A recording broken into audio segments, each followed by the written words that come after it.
for weeks now. Okay, but to be fair, no one said do it against Fnatic, and this is where I get scared, because this is the double TP bot team. This is what they did for an entire year with Broxa on the lineup to find those wins. And now you've got the Draven, you've got the Blitzcrank, you've got all the tools to win out.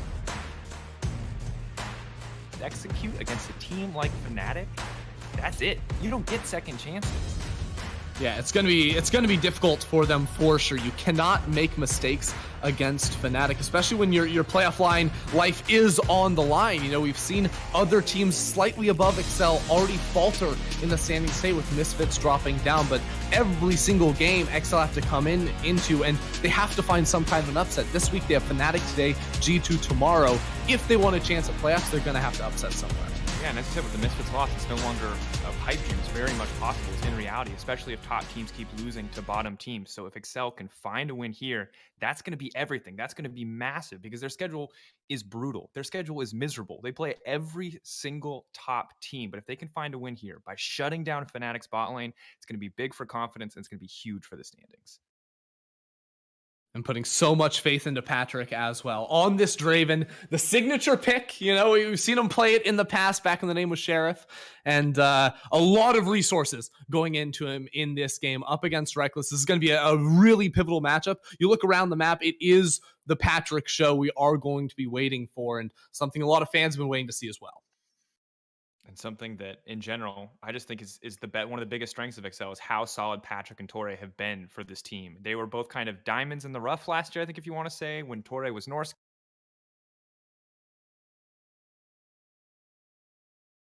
And now, just generally, things seem to be working out fine for the team, but want to see more.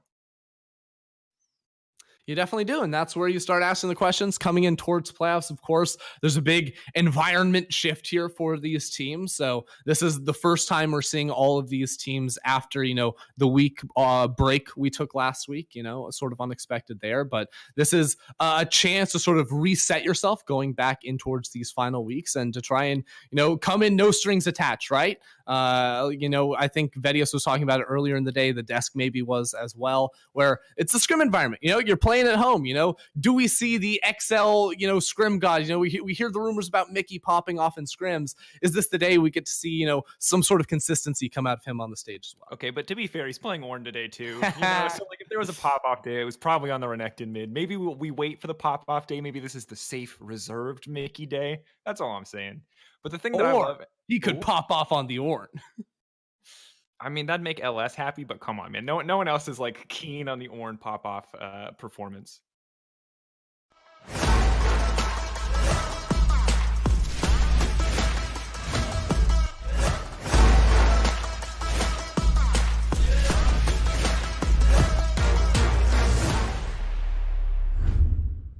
Gambit and already Excel are losing. How does this happen already? What's going on?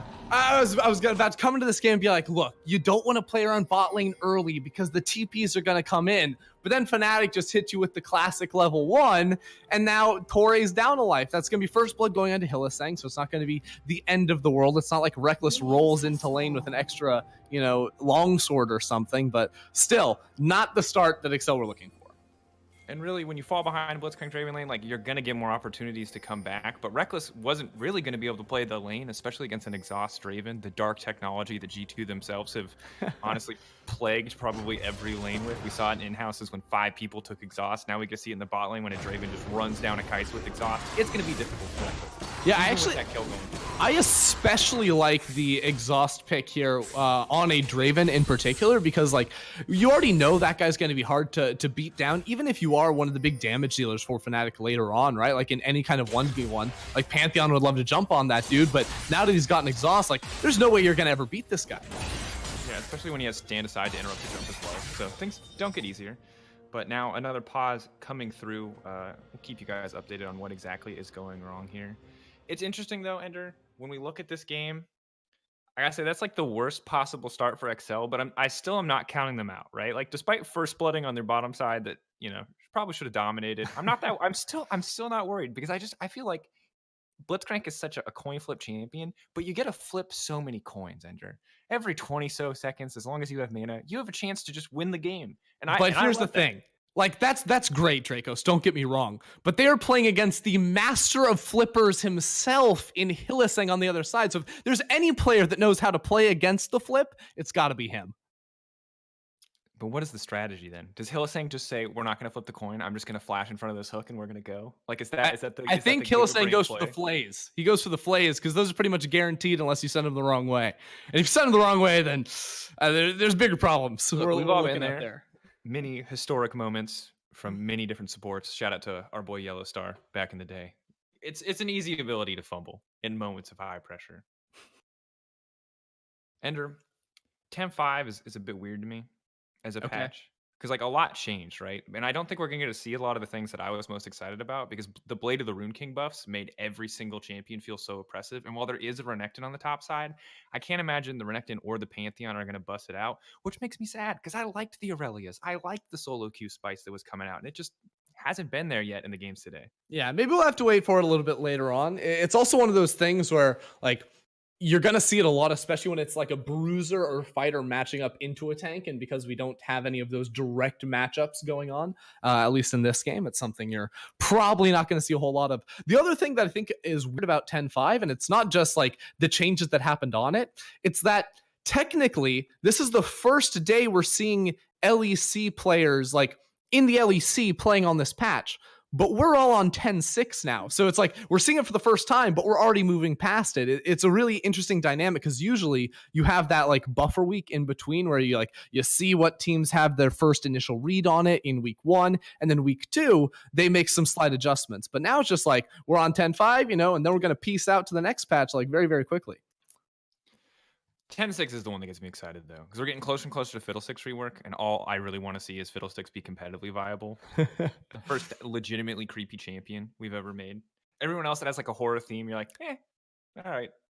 So like, here's the deal with Fiddlestick. Love the theme, love everything. I got the chance to play him. Like, this was like a few months ago. Don't get me wrong. Back when I was in LA, but I don't think he's going to be a super competitively viable champion. Like at his core, he's still like the same like fundamental champion in a lot of what he does. I think he got a lot of really cool things that he can do now with the passive and little scarecrows. He can drop down all that. The big power with the ultimate is like getting that AoE fear coming out of the fog of war. But I would be very surprised to see him catch on in pro play unless he was like pretty overtuned on release. Which, to be fair. And if history and or Wukong changes are any indication, he might be. I don't think it's possible. Wukong already hotfixed, folks. It's possible. The other thing that I want to see is if we now on 10-5, and this will transition into 10-6, but the buff to Kai'Sa or the changes to Kai'Sa to make her AD or AP builds a little bit more focused. We've seen a ton. You mean how she got nerfed on ARAM? Yeah, okay. She got whatever. Fine. Don't bring up your side hobbies into our highly professional league. Okay, fine. It was a hotfix nerf. The actual buffs definitely buffed her on it. Anyways, continue your point though. Yeah, anyway, so I'm just curious to see if we see more AP Kai'Sa with more conventional build. Because the AP build, obviously, on the Void Seeker is ludicrously strong, but is a bit... If you miss the W in a fight, you like instantly lose the fight. That's a large majority of your damage. But inversely, the AD with the extra rockets on the Evolve Q, the Acathian Rain, is so gross. So absolutely disgusting in 1v1s. Yeah, when you just put 12 missiles on one person, if they don't have a minion wave to soak up any of them, they're like, wait, my full HP bar, and it's all gone. Oh no. We're back to pure Assassin Kai'Sa status, which I think is the nightmare scenario for any more squishy, potentially vulnerable champions. I mean, like, to be fair, Assassin Kai'Sa is like the coolest Kai'Sa. Like, not when she's just like 1v1s you in a side lane without doing anything, but like when she dives into the back line in the middle of a team fight and just nukes your carry. Like that is to me what like Kai'Sa should be in like her high moments, not just the pew pew, hit your front line, melt you down. Yeah. Yeah, it definitely feels like budget Vayne when she's not like using ult to reposition in a fight. You're just slowly walking backwards with E, invisible for a second, auto attacking. Yeah, I agree. And my dream here, and bear with me, Ender, I'm a bit of a brewer when it comes to theoretical interactions. This one's quite simple. We'll call this a tier 1 interaction. You Kai'Sa ult into the Karthus, you one-shot him, great start to a fight. Hylissang lanterns you back out as your Reckless, bada bing, bada boom, you won the fight. I think that's pretty good. That is sweet. If Lantern had 4,000 range. Which As you might know, it doesn't. So this is your mission, should you choose to accept it, Colorcaster, is find a situation where this could be viable. All right, so here's how you do it. You drop the lantern down, you flash over the Baron wall, you hit the blast cone over yet another wall. There's your 4,000 range. And you're also taking Ghost and Predator because that's what Thresh does. All right, bad news. Hylissang did not take Ghost or Predator. So what is he thinking? I know. Not a fan of my interactions. That's fine. For anyone wondering, we're still in a pause situation. Comms issues, I believe, for both sides. We are getting those resolved quickly. Obviously important to be able to talk in game. Also important for our rest to be able to hear, competitive integrity, and all that jazz. Keeping it together here on the LEC Break podcast, brought to you by KitKat. It's Dracos and Ender. Speaking of being able to communicate with each other, so I was in the pregame lobby before this one, and Expect rolls in, and he's typing in Korean, right? So I'm like, okay, I highlight all his messages and I put them into Google Translate, and he's just listing out all of his teammates' names like very clearly. But when you put in Cadril, or the line that should be Cadril, it comes out Cathedral. Which I think is great. And if you guys don't know, Yamato Cannon calls Cadril Cathedral all the time, and I think it's amazing. So also, there you go. To be fair, if you're Excel, you're praying every game that he's coming to your lane. He's the only way you're coming out, especially you got the Ornn lane, you got the Renekton Pantheon lane. That lane's over with a single gank for one side or the other. So at this point, look at him like a Cathedral, pray a little bit. Maybe he comes to your lane, maybe he gives you attention. Because I don't know. After the Maokai GP lane, like, top lane is so weird to me now. I don't know what to expect. And I just think just snowball someone on the top side of the map. I don't care which team does it. Just someone should. Because watching Odo just be incredibly obnoxious on Maokai made me realize how much I missed having tanks on the meta and how glad I am that I do not play top lane when tanks are in the meta. Dude, you're just glad you don't play top lane, period. I don't care if it's tanks or fighters. Like, I can't play that. That's because I'm bad. I can't win a 1v1. That's why I play bot lane. But it's because you want to have impact on the game that you don't play top yeah, sure. lane. Yeah. Like, who cares about the 1v1? Like, top laners are a different breed of people, right? Like, they're the people. What's a good way to describe them? Like, the whole, like, someone's house could be burning down, right? But as long as they like win the 1v, like, they're fine. You know, that was a terrible analogy. I was trying to go somewhere with it. If they could use water to put out the fire on their bed, but the rest of the fire burns down, they're happy. That's the type of player top player. They've been social isolating for as long as they've been playing. You know, they're not interested in team games. They're not interested in sticking together. That's the top laner MO. Ender, should we talk about stakes? We're in a weird spot. Like, there's 10-5 to talk about. We could talk. But like, it is dinner time, so I could go for some. What did you eat? I had some chicken nuggies for dinner. Chicken nuggies and potato wedges. Oh, that's just what you call them. No. That's how people on the internet call them, you know? No, dude, no. No? It's fine. You asked. Look, what did you think the answer was going to be? I just what do you call them? Chicken nuggets, dude. What why would you shorten that? How much? Why, Ender? Because it saves you time. How much of your vernacular comes from TikTok? That's my question. Okay, actually a lot though, and like, okay, real talk, a lot. Also, all my music choices, like, I recognize so many songs nowadays just because I've heard them on TikTok before. Like, I would have never listened to this music before had TikTok not existed. And I used to hear all these pop songs on the radio because when I lived in LA, I had an old car that I couldn't put my phone in to listen to music. So I just listened to the radio. So I know all the pop songs. Last year, I didn't know any pop songs because I was chilling here. But this year, I've got TikTok and I know everything. I'm so proud of you. Honestly, I'm not a big fan of the platform, but if it broadened your musical horizons away from just Taylor Swift or Billie Eilish at all times, I'm happy for you. No, it's fine. It's good music. It's just like, come on, man, live a little, get some DMX in there. You know, have a good time. DMX, is that like a motorbike or something? What is that? Honestly, sure. Why not, dude? It's the X Gonna Give It To You song. I know you know that one. Come on. I do know that one. The best though is when Miyu Yamato went to a comedy performance, and there was some like guy from like the 2000s who did a musical bit at the end, and you and Yamato are just like losing your minds. I still don't know who the guy was. Dude, Okay, well, I was really concerned because when you started referencing a Dave Chappelle show that we went to see together, it could get very inappropriate very fast. But thank you for keeping that wholesome. It was Most Def for any hip hop fans listening. Most Def, for sure, Most Def. bro. No man, Most Def came on stage. Yeah, totally. And then there's like, oh, cool. There's a guy on stage rapping. I don't know who this guy is. Fine. It was like good music. I was vibing, you know. It was all right.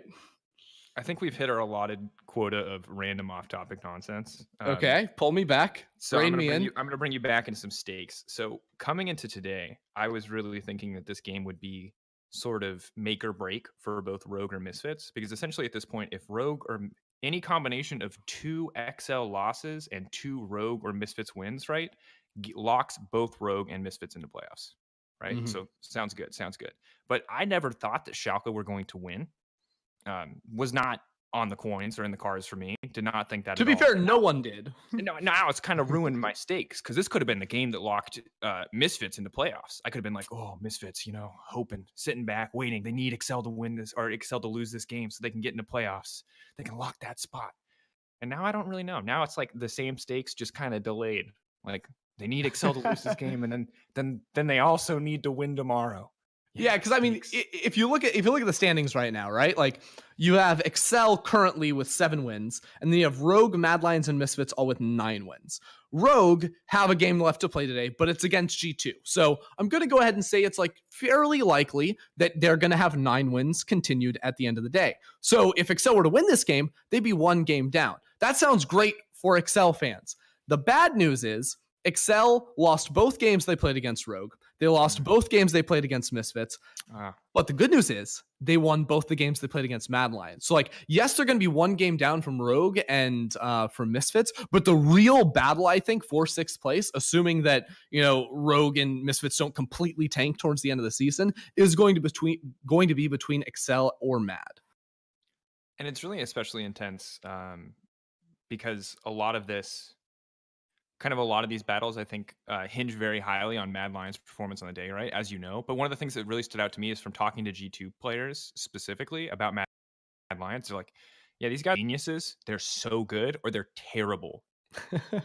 and like that makes all of these games so incredibly high stakes, because if you told me Misfits versus Mad Lions, like, who do I expect to win? I think the safe bet would have been Misfits. But seeing Misfits today, I'm like, Mad Lions can do it, man. Mad Lions can strike back. They can get something done there, and that's huge for the standings. Yeah, I mean, it's why a team like Mad Lions can get these upsets, but it's also why I think a lot of analysts have reservations about them too, right? Because this team, there is a fair amount of inconsistency on the roster. Like you pull out like any sort of player in isolation, and like people are gonna have a lot of good things to say about them. But then they're like, oh, you load them all onto the Rift. Like, what if they're all not having great games? Well, then the pieces start to crumble just a little bit. So that's why this race does feel like it is still very much in the running for both Mad and Excel. Do you think the Trundle pick that we saw today, do you think that's like real spicy special tech? Because I'm uncertain because it was played in a game versus SK, right? And SK obviously very low down the standards. So why burn your secret sauce, right? Like, why use that there? I'm wondering if it's a bait, if they're just trying to fish for a Trundle ban. See, I would be really surprised to see a Trundle ban against them. And that's why I'm like, I don't know if it's necessarily a bait. It's more of probably like, oh, we've probably scrimmed with this. Can we try it, in a quote unquote real game, right? So it was an interesting one for me that I think worked out pretty well. And I'm curious to see if we see any more of it. Well, I'm curious as well. For now, we are going to toss over to the analyst desk. Apologies again for the delay. I'm sure we'll get more context there. We'll be back shortly. Thank you very much indeed. We will, of course, give you updates whenever we get them in as well. But that does give us a chance to vamp a little bit here on our online desk. It's always weird. I mean, when we're in the studio, we don't have a desk thing, and now nobody can see the desk. So philosophically, I'm struggling with the whole situation, I got to say. But what I do know is that we can talk about the game. We're just chilling here, Shalix. We're just hanging out. Yeah, we can talk about the game in terms of the draft that's come in. I think I missed the initial first blood. I think there was a skirmish that happened early. Yeah, exactly. Same for me. But the draft, I would think that you had some question marks, probably for the Fnatic side.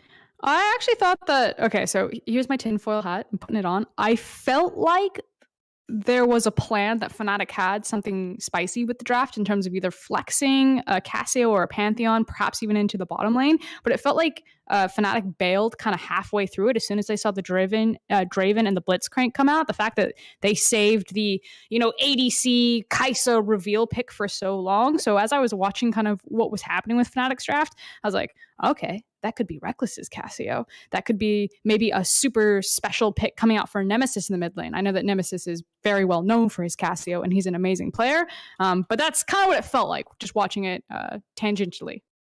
I think the key thing is that Excel kind of unorthodoxly with all of these AD carry bans, they went all out picking top, mid, jungle first three, allowing Fnatic to easily just lock in, knowing that most likely Ornn is going to go mid. Cassio's good champion into it.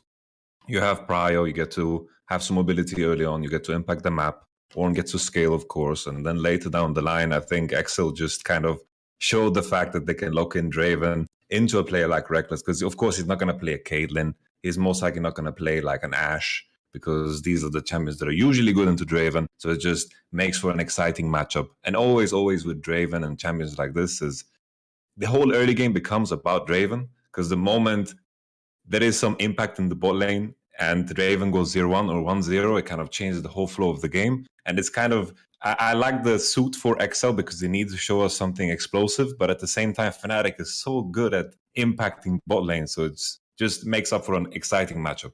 Yeah, but I have a lot of questions about kind of how they play around the Draven. Because I agree, like Draven Blitz, you obviously just want to sit and camp that lane or give it resources. Obviously with K-Drill on something like a Karthus does have gank access and it has decent skirmish access, especially in 1v1 scenarios, just because of the damage on his Skittles. But usually Karthus, if he does ganks around level 4 when he gets access to Wall of Pain and he can like rock up into those lanes, throw down slows. It's not like you can get wave prio on Ornn. Like Ornn can get wave priority pretty easily, but at least when Fnatic play Ornn, they max E as opposed to maxing the W or the Q that you'll sometimes see in solo queue depending on matchup.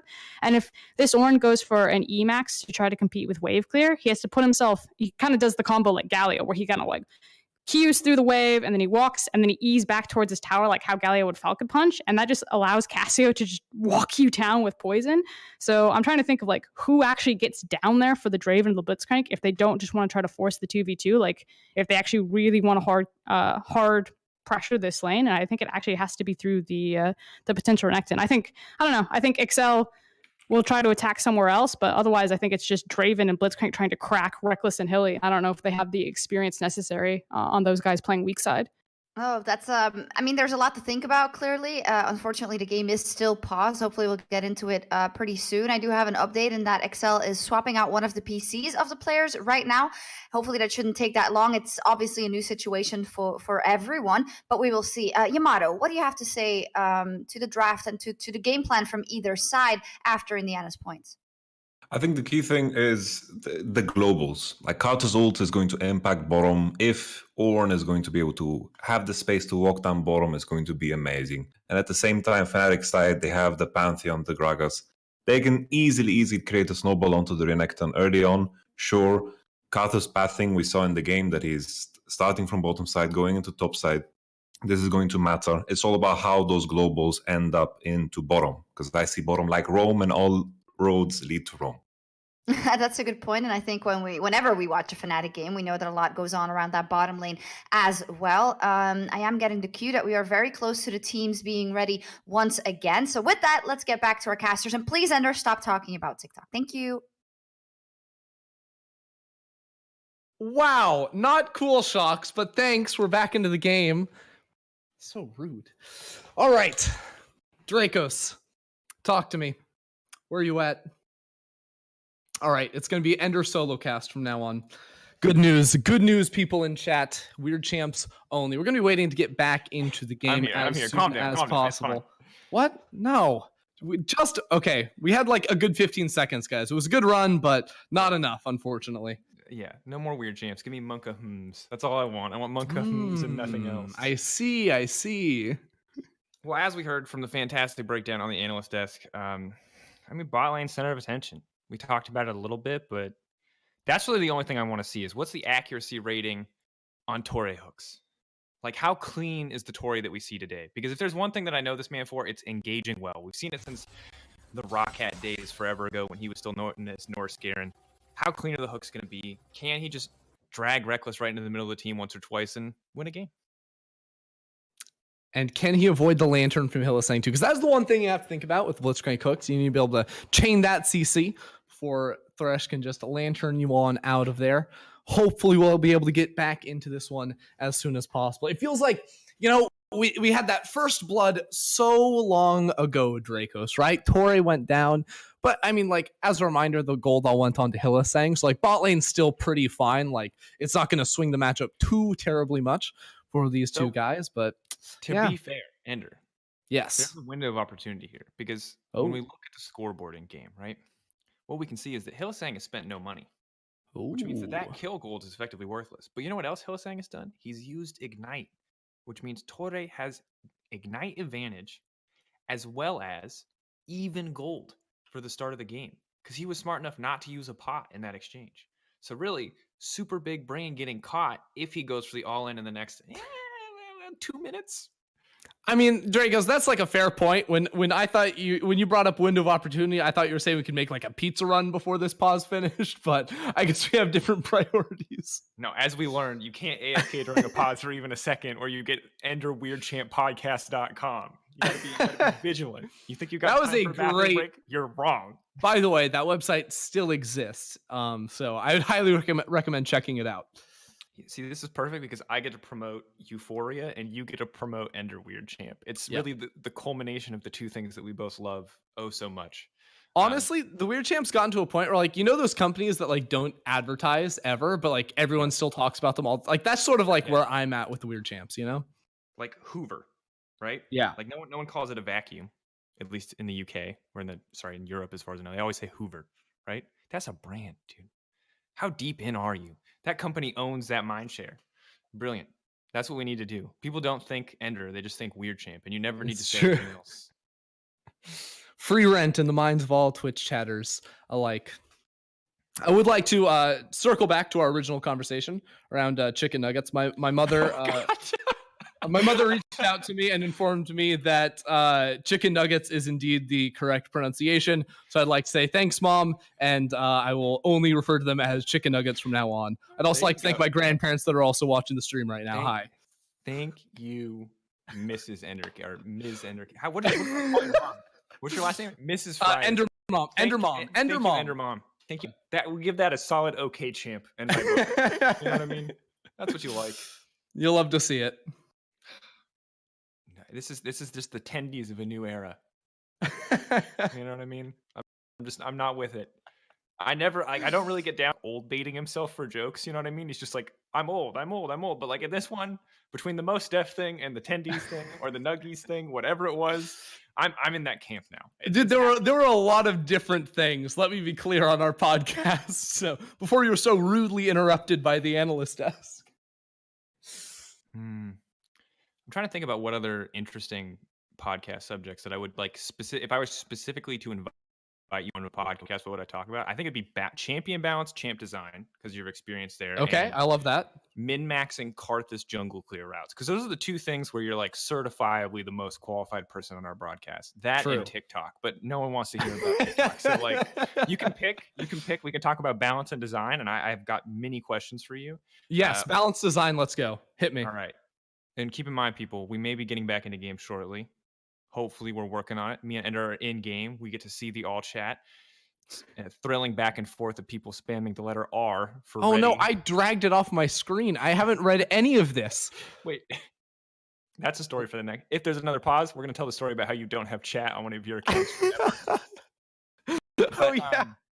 Drake, okay, it's a really weird champion to me, right? Because like, when the Draven player is good, he feels ludicrously oppressive and horrendous, like just absolutely imbalanced. So I'm curious, from your perspective, how is Draven like as a balanced champion? Is it just that he has a skill cap and then it's like only certain people are good at him, so he's fine?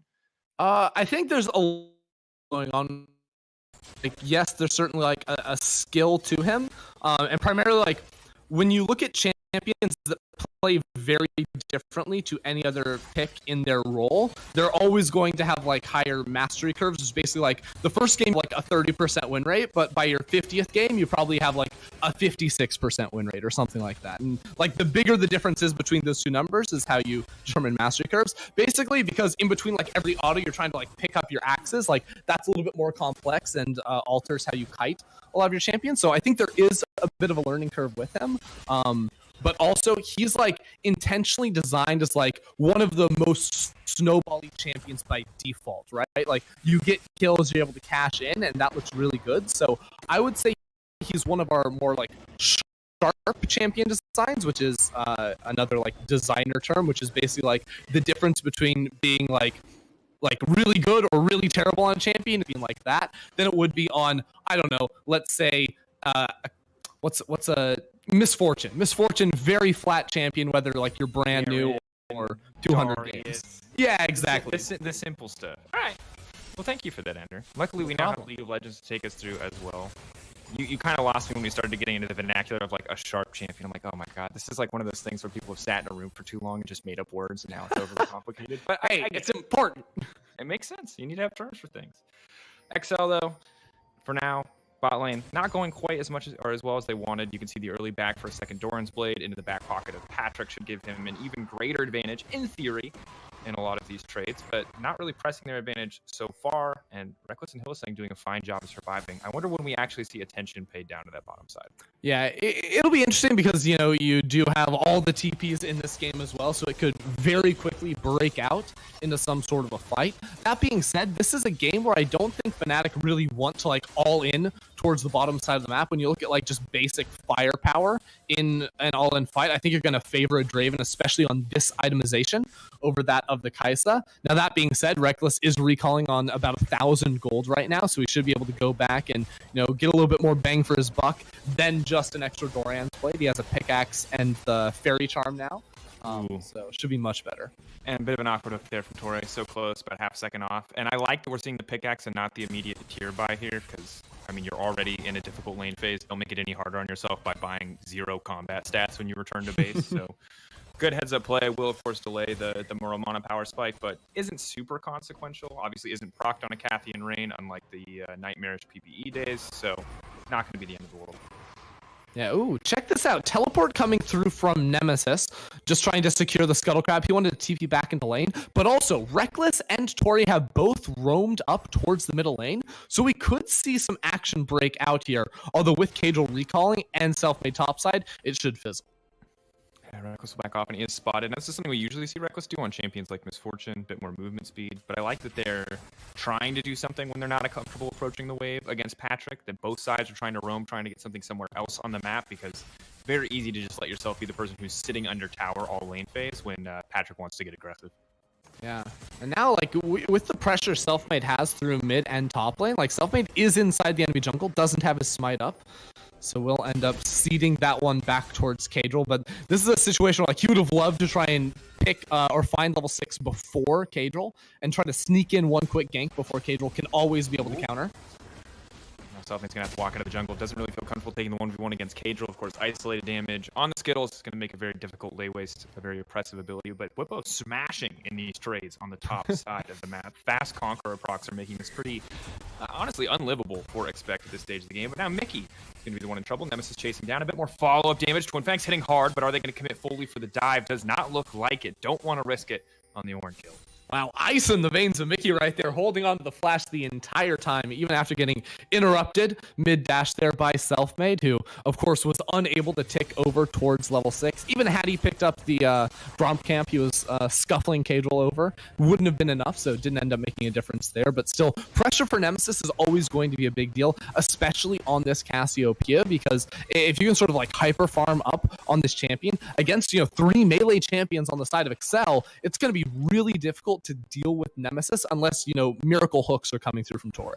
Now I have to see how Nemesis is going to handle this situation, because it is the Ignite for Mickey as well, picked up courtesy of the Summoner's Spellbook, but Nemesis remains unfazed, and Hillsang is already on the way up. Mickey, how many lives is he going to have? the gusto to not flash last time, and isn't going to burn it this time either, honestly. Mickey's so patient on these summoner spells. Yeah, but continuing to lose HP, and this time he doesn't have the luxury of just teleporting back into lane. He's just going to have to try and build some items here. It is the Negatron Cloak, so it's not like he can restore any HP like he would have been able to had it been a couple of rubies right there. But I think we're already seeing a very different game than Fnatic is normally used to playing. Like, usually their games are a bit more explosive early on, but after seeing the draft, especially with the Draven Blitz in bot side, I think this does make some amount of sense. And now the difficulty for them, I feel like, is going to be realizing that with Cadril having access to R, now when Selfmade would realistically like to start making plays, they have to be very aware of how low they are going into the play. Otherwise, that Requiem comes down and they get nuked. Yeah, and also just the sheer threat of the Draven finding a kill because of that makes everything more difficult. Reckless is going to be very vulnerable in this lane. Even Hill setting the Lantern Shield, not really enough to mitigate that Karthus ultimate. And Patrick with an XP advantage for now. Selfmade, though, does tick over to level 6. You've got level 6 for Nemesis, level 7 for Whippo. So we could have some plays across the map. Fnatic could try to fish for something bigger here if Whippo wants to roam out of this lane. Well, I think look at bot lane, too, because you have a TP coming in. Hillsing wants to go forward. Play. The hook's going to come through where it's going to go. Patrick going to get knocked back. Doesn't even need it. Whippo going to grab that kill. Excellent start for Fnatic. Yeah, really nice setup there. It was kind of apparent when you saw Hillsang posturing. He had access to the Lantern the entire time, but with the TP coming through from Whippo, Excel are not able to react. And Fnatic just play this beautifully because Nemesis had even walked up into the top lane to pick up that big wave. Now Whippo, instead of recalling and resetting top after denying himself a wave effectively, just swaps straight back up in towards mid lane. So they're never losing minions on the map, even when they are teleporting around. And that's why they're sort of the experts of these early game TP plays, because they almost never sacrifice much of anything for them. And the incredible thing here too, as well, Ender, is that now that we have Cassio committed to the top side of the map, Pantheon gets to walk mid, and now he can ult to either side. Semi-global, no longer a concern, because when he's playing through mid lane, he gets to ult to any lane he wants. So, once again, just fantastic map movement from Fnatic, grabbing the Ocean Drake for themselves as well. 1.3k up, only 10 minutes into the game. It's an excellent start. And so we shift our attention mid lane. I expect it's going to have to be careful here. Point and click the stun. The hook's going to be the follow-up. Pulled right back into this one. The box coming out too. Oh, Renekton's got to run for his life. The hook comes in for Blitzcrank. It's going to be enough. The 1-for-1 traded back. And Patrick going to grab that cash out. Yeah, well, Fnatic trying to speed things up. Excel needed to find a punch back, and they did. But here's the problem. Actually, top lane getting frisky. Nemesis has to sidestep as much as he can, but here comes the Karthus ultimate. Ulti coming out as well. He gets shut down before anything else can happen. Well played by Nemesis. Yeah, Mickey thought he could win the fight with the Requiem coming in, but with the Ravenous Hunter, I think, on the Twin Fangs from Nemesis, he sustained through so much of the damage, landed the ult to stun, and everything worked out so well for them. Now, circling back all the way to the fight in the mid lane, yes, Patrick got the kill, but remember, a minute before that, Fnatic had killed Patrick, so he lost 75% of his stacks and really wasn't able to cash in on much. Yeah, a bit of a sad state of things going on. Fnatic, they're able to find that kill. Now Nemesis has to play fancy footwork, and Cadrill's getting a little bit embarrassed here in this 1v1. Is he going to connect to Skittle? Doesn't need it. Auto attack to death by a Karthus. First time we've ever seen that in League of Legends history, folks. Coming through here. Just turn your E on and right click is the name of the game for Cadril. Cassio can't build boost, but he can still dodge literally everything. Man, I feel for Nemesis in that situation. He was outplaying it all, but you can't dodge right clicks. I'm gonna look back at that replay fondly, honestly. That's one of my favorites. That's definitely a little bit special. As a Karthus connoisseur, I can say I've been there, Cadril. I feel for you. There's the Karthuses where they hit every Q and you feel like there's nothing you can do and it's a point and click ability, and there's the Karthuses who can't hit a Q and you wonder why anyone plays this champion. And Cadril, he had one of those why would anyone play these champions kind of moments. Man, it's tactical, okay? They're zoning Qs to get Nemesis to juke back into his E, okay? That's the strategy. Oh, okay, I see. So it's actually Big Brain. He's getting him in range for the auto attack. Exactly. By using his highest damage ability to bait them into a false sense of security. I like it. Cadril, Galaxy Brain player, has now the flat pen as well from the Oblivion Orb. So in the future, those auto attacks might not do more damage, but those Qs are going to be even more threatening. Look at that. Do you want to count the Qs? One. Oh, he landed that. 2. Okay, so pretty good hit ratio. Misses 3, misses 4. We're not going to get a chance to talk about it, though, because Torre gets caught in, well, his own territory and gets knocked out. That replay mid-Cadral looked like the most insane Karthus player I've ever seen. That's called He landed selective 50%. editing. That's when you get the montage. Now Whipple's looking for his own montage. Another kill picked up on Cadral, and XL are getting dunked down across the map, but now they're going to look for some retribution. Expect dashing in. Is going to find the stun. Wants to dice right back out into Whippo. Mickey coming in on the backside. Uses that Summoner Spellbook Exhaust. TP coming in as well, but Fnatic are definitely going to be winning the fight here. Mickey tries to run to safety, but his own pillar blocks him from dashing out, and that's going to be it. Is Blippo finding yet another fight here on the Pantheon, diving in with his ultimate, and honestly just continues to do it. 5 out of 7 kills. We were joking, you know, it seems like an hour ago before this game started about top lane impact, but this man has been all over the map and absolutely terrorizing himself. 3, 1, and 2. So oppressive. 2-0-4 now for Reckless as well, and what looked like a honestly pretty unplayable lane from my perspective has gone just Fnatic. Yeah, this is the replay one more time. Selfmade finds Torre from over the wall, lands the ultimate. Torre not flashing soon enough on that one, with Reckless jumping in on the ultimate. But this is where things get a little bit different, because you have this really deep ward here spotting out Cadral in his jungle, and that's where Whippo says, hey, we're just getting on in here. Absolutely frustrating to play against. And even with Excel trying to turn things around, you have to feel like it's a little bit desperation mode for them, because they do get the 1 kill, but you know it's a 3v2 situation even after you do get that. So they were never going to be able to make it out of here, it didn't feel like, really. To me, it just felt like an instinct play ender. Like, they had people in the play, they were going to try to make things happen, but Torre's been hooked again. Oh Selfmade's going to throw the cat's bat. The entire team is running over, but they might just feed a kill right into Patrick. Nope, Lantern going to deny that one, and Patrick left empty-handed once again. I'm telling you, Hillsang, the master coin flipper, knows exactly what to roll in here. He's heads every single time so far this game. Absolutely on point with the hooks. You'll love to see it. Someone had to be great at hook, truly attractive. Everyone was going to miss all game long. To be fair, it's not Torre's missing that's hurting Excel right now. True. Just Hillsang. It's him getting hit. Accuracy rate. Yeah. The man can't miss. You wonder which Hillsang version of Hillsang you're going to get every time you step into a game of League of Legends if you're a Fnatic fan. Well, the damn good one this time around. And interesting change we have Ender coming in on this patch, specifically with the Moby's cost increase. Swifties just everywhere.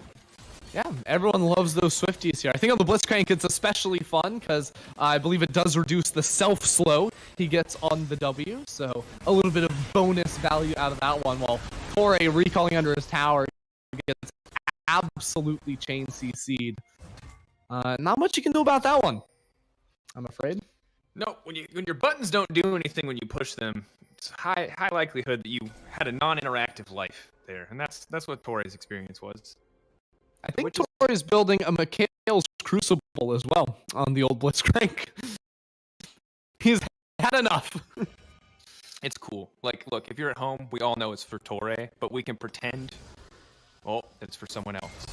Mickey's going to have to dash here, but solid input buffer on the Searing Charge does take him out to safety. In the meantime, XL getting a fight kicked off, and now they've turned everything around as Hillsang's been hooked, but the rest of him gets taken down. Another cash out for Patrick, but Fnatic are here to play. The knockback is there. Reckless going over the wall. Torre instantly dead, but the Ornn ult is coming in now too.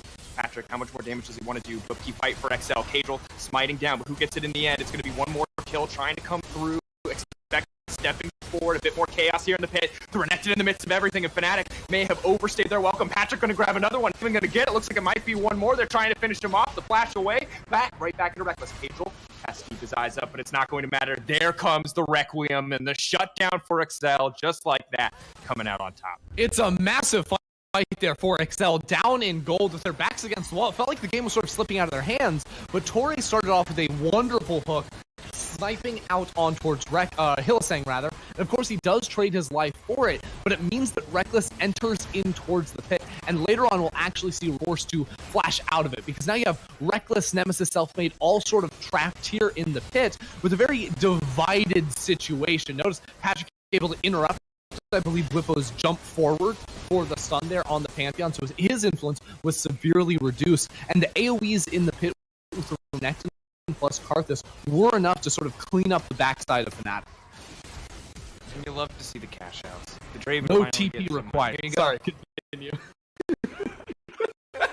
All I'll say is, Cadrill's actually hit a ton of kills in these last 2 fights. I feel like we did him dirty on the top side, and I gotta say, solid team fight. He hit the R. The most important part of any card is players' role on the team. So, solid performance from Excel. I feel like despite the 2K deficit and being down 2 dragons, Excel are still very much in the game. Sadly, they're missing out on the opportunity to break plates here, but now on the chase. The Here comes Fnatic. Knockup's going to be there. Mickey looks like he's going to be the sacrificial forge god for the entire team. His Expect's just going to run out of this one. Hillsang, though, with the Swifties. He's got the Jordans on. He's trying to run him down. It's going to be enough. The play backwards. Expect now needs to turn this one, but it's going to be incredibly difficult because Pantheon's now here as well. They pull him back. They knock him down. Alligator boots for everybody on Excel's side. For Excel, Fnatic group up and find the good fight. Excel getting a little bit scattered around the map right there and end up getting punished, especially because like they had just put themselves right back into pretty even footing. Patrick with the shutdowns there had actually accelerated ahead in gold over Reckless, but Bwipo and crew continue to keep up the pressure, and that's just sort of what you course in a Fnatic game. When things get messy, that's when they know how to play. They've been playing for a year now, so definitely being able to get down and dirty where Excel usually find these mid-game fumbles that has plagued them all split long. So difficult to watch, too, after what was a pretty solid fight around the Herald. Overstaying on the bottom side of the map. We'll have to see if they can clean it up. Mid-game's not over yet. Ender and fights are definitely not going to get any easier. 35k to 31.3. And remember, for Fnatic, it's all about chasing. It's all about keeping up with Origin, staying even in that fight for second place. They are tied 1-1. It's fighting for playoffs. They need every win they can get. And remember, I'm not going to say this is one of their easier matchups. So if they're getting bopped here, they're going to get bopped by Origin, they're going to get bopped by G2 as well, and that's not what you want to deal with. Yeah, of course, they got G2 tomorrow and OG next week, so you'd rather get those wins faster, sooner rather than later. Now, off his Infinity Edge, of course, that will come a little bit sooner. Then Mickey will tick over to 14 and be able to upgrade that into the Molten Edge for them, but they do have this Rift Herald, and can they break this mid lane tower, because leading into the Cloud Drake spawning, that could set them up with the pressure needed to gain control of the river and the objective as well. And look, 9 times out of 10, I'm not worried about Cloud Team. It's always going to feel good. But now here comes the Ornn engage, trying to zone the entire Fnatic lineup off the tower, but they burned a major cooldown. They do not want to take a fight now that the Ornn ult is gone. Bwipo's suddenly on the backside. He's waiting. He's looking for Patrick. He wants to squish your target. Fnatic taking their time. Going to walk away with a single kill. Do not want to overcommit. Still giving Patrick the respect that they deserve. Yep, they do get the tower, but now it's going to be soul point here for Fnatic's side of things. Going to be able to man drop a little bit more frequently for Bwipo up in the top lane, but especially if they do get that soul and the passive movement speed, I think it's really, really strong, especially like a Cassiopeia being able to reposition in these fights. Going to be very, very difficult for Excel's team to deal with, and especially a Patrick or a Cajal who are sort of isolated in the back lines while the rest of the team is looking to dive in, go for hooks and whatnot. Like, those people, like, there's a reason off. It's a little bit for self-peel at this point in the game as well, where a lot of fights have taken place. He's just been trying to get away from Bwipo diving in towards the backside, and that's just going to be much more difficult for them. And you got to give credit to Self-Made there on that cast, because he just disengages the entire fight. Like, he knows that if those champions get into melee range, Mickey and Renekton for Expect, it's going to be a lot more difficult. And that's why I actually really love Gragas on this team comp, because anytime the Ornn hits a good ult, you just throw a Gragas cast out, you say, okay, we'll try again. Just reset the fight, take our time, we don't need to rush it. And in the meantime, you just send out some W, start poking up. It's hard to tell right now. She could, of course, go into the Nashor's Tooth or into Crit Chance, so Reckless still maintains some flexibility on that build path, whether he wants to commit towards the hard, heavy-hitting Qs or the sniper setup with the W max and the ability power evolve there. But in the meantime, the rest of Fnatic looking very, very powerful, with Nemesis finishing off the upgraded Seraph's Embrace, Leandri's as well. Like, he's just going to cut through the front line of Excel that's just been stacking purely HP so far this game. It's going to be a similar case for Reckless as well. It's just very easy to burn down this entire lineup, especially with the passive coming through on the Kai'Sa. a few more plasma stacks will make these fights, especially if they go too long, very, very easy. We're just looking at Patrick waiting for those big crits, waiting for that IE to come through. Maybe he can be the person to one or two shot the back line of Fnatic, but it's not going to be easy because even if Whippo is going to get outscaled by the Straven, he can still throw up the shield and buy his team 4 or 5 seconds on that front line. Yep. In the meantime, Excel have to ask themselves, like, how do we even play the map at this point? Like, side lanes are going to be losing. Mid lane, Draven's not going to be able to control any sort of a minion wave. That's one of the weaknesses of the Draven pick. Barring his ultimate, he's going to be all single target. So whenever he faces off against Reckless inside of the wave, it's always going to be Fnatic getting that initial push. So Fnatic should maintain full control over the map. That means full control over the river and neutral objectives, and the ability to look for picks too. He can get caught out by the hook there, but obviously has the unstoppable, can walk away, so they're not going to give up too much. Looks like Reckless will be going for a bit of a split build here, has the AD evolve, and now it's looking to get the AP evolve as well. The flash forward, Reckless is going to manage to make it out of that one. It has to feel bad for Tori, but still the fight's going to get kicked off. Ornalt coming out. Excel have definitely stayed too long, however. They're going to walk away a few ults. Worse for the wear. Yeah, right now Fnatic have a wave down bot side, so I want to see Nemesis go.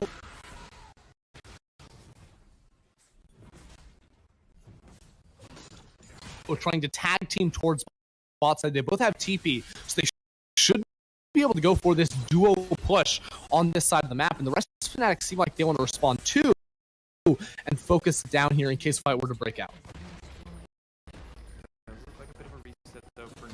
Fnatic pulling back up towards the mid lane. Come with this one quite yet, and I think good that Excel do not try to overcommit. They, of course, do have the luxury of the Draven ult, the Whirling Death, as well as the card assault, but not overstaying their welcome there in their own jungle. Yeah, so I wonder from Fnatic, something G2 did a lot last year actually, was have like one solo laner go into bot lane with the other one super close behind them and either get a kill and then push or just simply push towards those towers. I think Fnatic have a big enough lead at the moment that they can look for that type of play as long as they ports on their solo laners. If they are Fnatic are a team that don't necessarily love to play through their side lanes to close out a match, they're by nature a lot of that driven by Bwipo or Hylissang initiating these fights, but I think it's always going to be a good option for them. And as I say that, Nemesis is just hiding in a bush waiting for Expect to step too far forward. He lands the initial poison, entire health bar. Expect just has to run for his life. Oh no. He can hope, he can pray that Cassio's going to walk into melee range. Just has to walk away from that one. Yeah, so like Nemesis obviously winning right there. This is actually one of the situations where I'm like, Rush. I just think it's like baseline super powerful on the Cassiopeia. Even if you can stack up Conqueror over time and it gives yes in an extended fight, I think she's always going to beat people 1v1. Like her DPS is always super, super high. So I'm a big fan of the utility that a phase rush can provide. Still though, hey, get yourself a permanent phase rush by picking Nemesis.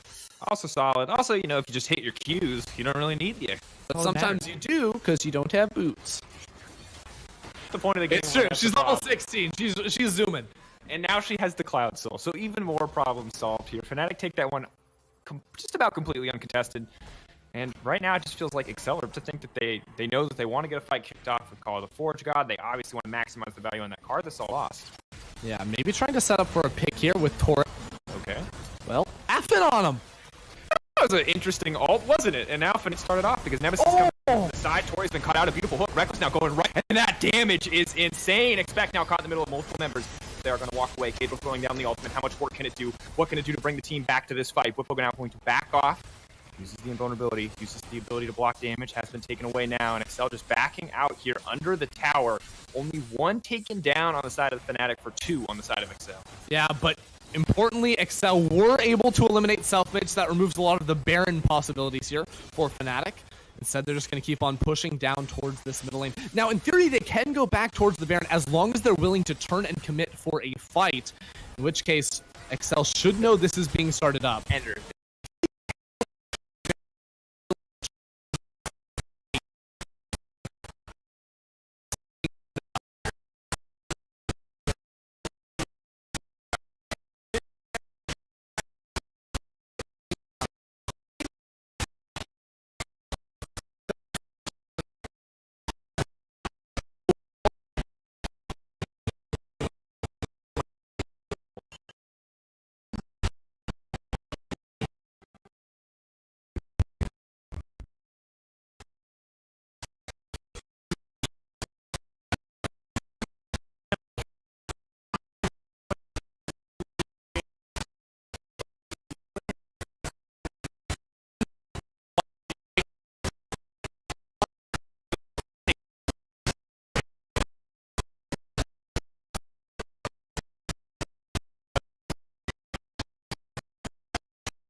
of, but it's just so easy for him to be CC'd that he actually cannot walk forward into this team. The only person he can approach is Reckless, and Reckless might be stronger now because they're zooming into bot lane. Spec buys a bit more time.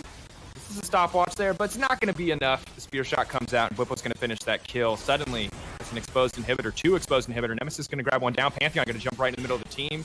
Mickey, Cadril, and the rest of Excel now trying to back off, but this has got to be it. They've got the Cloud Soul. Everything's in position to win.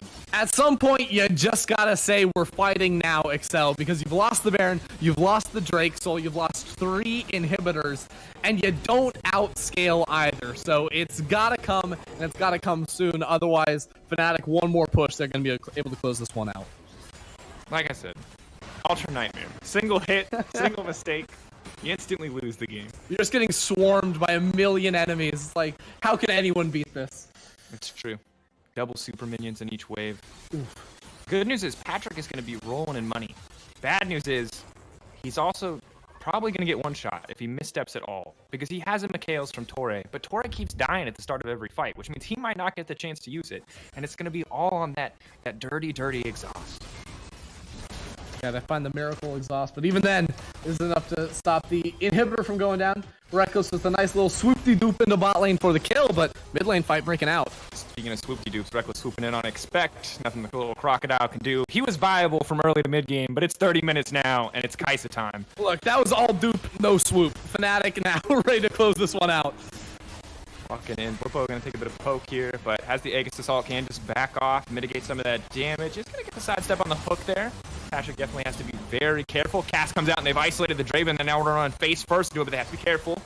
By a bit more time. Ornn ulti has now been used, so while they've saved the Draven, their base is now in shambles. Fnatic now walking in, the flash forward from Nemesis to try to have some fun with it. Cadril going to die in the midst of the enemy team. How many Skittles can he hit? Not even going to try for it. Goes for the ult, maybe. Just maybe Excel can try to get it done. The flash forward from Hillithang. The hook goes wide, it's not what they needed, but Reckless right into the back line. The exhaust is there, but it's too little, too late. He needed it 15 minutes ago. It's not going to be enough. Fnatic walk down the lane and end the game. Ooh, baby, Fnatic get another win on the board right here. You know, it started off slow for Fnatic. Weren't able to get a whole lot done in the early game, but in true Fnatic fashion, the first TP came down by a Bwipo, and then he just kept forcing the issue over and over again, making the game look pretty easy.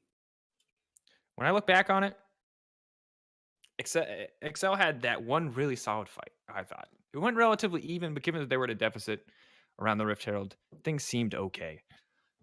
But yeah, the second Fnatic pulled that swap on the back of the bot side exchange where they sent Bwipo into the mid lane, where they sent Nemesis top lane, it was too big brain. And there was no coming back from that.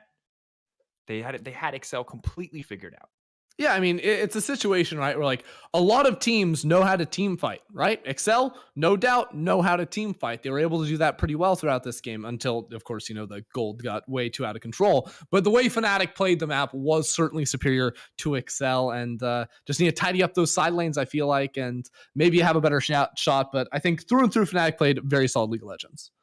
Yeah, and not really a lot to take away from this game. I don't think we saw any kind of crazy picks or crazy strategies. Bwipo showing his hand on Pantheon top is something that we've seen a lot over the course of the league. So if you're going up against Fnatic in the days to come, you're not really any the wiser from this game. And really just Excel fans have to be somewhat disappointed. Because as we said, this is the first of many hurdles that lie ahead of this team. And if they want to knock Mad Lions essentially out of playoffs, they're going to need to win a lot more games. Yeah, we knew week 8 was going to be the hardest week of the split here for Excel. They have G2 tomorrow, and you know that, of course, you're not going to have a ton of high hopes for, but going into week 9 especially, I think, is where Excel just have to find something, because we're getting to a point where there's going to be no coming back for this team for playoffs. Just such a difficult situation to be in, too. You know, you get the extra week to prepare against in your hardest week, and you lose your first game with something like the Draven Blitzcrank. And now it's just not going to feel as effective. And you got to hope that playing in home environment, playing in kind of more comfortable scenarios is going to make it easier to recover for tomorrow. Because, yeah, grasping at straws at this point, if you're Excel, trying to find any little glimmer of hope. And we'll see when G2 play Rogue later today what kind of form they're in. It is a big question for all these teams. Obviously, comfortable scrim setups, but they're not used to playing games. high stake games from home. So we'll see what kind of attitude I think G2 especially brings to the table, but it is going to be a big question. Honestly, it's a weird situation for Excel, right? Because they're like, they want Rogue to lose, right? That gives them a better shot at making it into playoffs. But at the same time, they don't want G2 to look super good because they have to play them tomorrow. So it's going to be very conflicted emotions from their camp tonight. There's no right choice. It's like it's losing by degrees. You can pick which loss you want in the end. Your ideal situation is that Rogue lose, but G2 looks just like an absolute train wreck for the entire game. And that's what you're hoping for, which to me, quite frankly, seems completely unlikely. Yeah, it's not looking the greatest for them. I think that this game was a weird one for Excel too, right? Because it started off with the first blood going on to Torre. Then we had the super long break too. And by the time Patrick had finally gotten a kill, his stacks had been cut down substantially. So I personally want to see Cadril back on something that can be a little bit more influential in the early game, especially if you're going to have the Draven Blitz bot lane. And I think you just want to sort of double down around that side of the map because it felt like there was a lot of different elements to Excel's comp. Like they had the scaling, they had the early game, they had ability to force, but it never really came all the way together. And that's where a team like Fnatic that's always going to be on the same page is going to be able to punish you. Way together, and that's where a team like Fnatic that's always going to be on the same page is going to be able to punish you. All right, well, that's enough from us. Let's send it over to the analyst desk.